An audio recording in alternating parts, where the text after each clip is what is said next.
ఏమో అనుకున్నాం, కరీంనగర్ లో ఖతర్నాక్ డ్రైవర్లు ఉన్నారు. పోటీ పెడితే హైదరాబాద్ లోనే అదరగొట్టేటట్టున్నారు. పో రూల్స్ గిల్స్ జాంతానా, ఈ బండి ఎక్కుడే తొక్కుడు తొక్కుడే.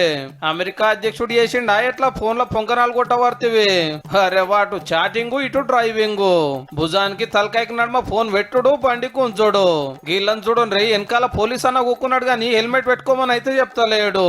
నెత్తికి షిప్ప లేకుంటే వాయ గాని మూతికి బట్ట ముఖ్యమో అనుకున్నాడేమో గీన. ఇద్దరెక్కే బండి మీద ముగ్గురెక్కి తిరుగుడు, సిగ్నల్ జంపింగ్, రాంగ్ రూటే రైట్ రూట్.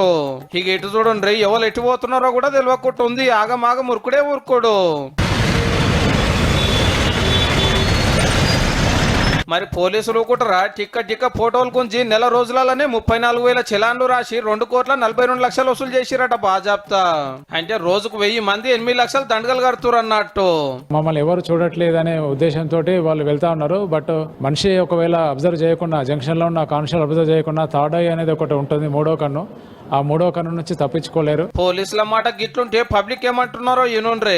సీసీ కెమెరా ద్వారా ఇవి ఛానల్ ఇవి వస్తాయని పబ్లిక్ తెలియదు కాబట్టి అక్కడ ఖచ్చితంగా ట్రాఫిక్ పోలీసు ఉంటే ఆరే ఫోటోలు కొడతాడు అని భయపడి చాలా మందికి రూల్స్ అండ్ రెగ్యులేషన్ తెలివై వీళ్ళు కరెక్ట్ డ్యూటీ చేసి వాళ్ళకు రూట్స్ ఏ రూట్స్ ఎట్లుండాలో ఏ రూట్స్ ఎట్టు పోవాలనే ఉద్దేశం వాళ్ళకి చెప్పేసి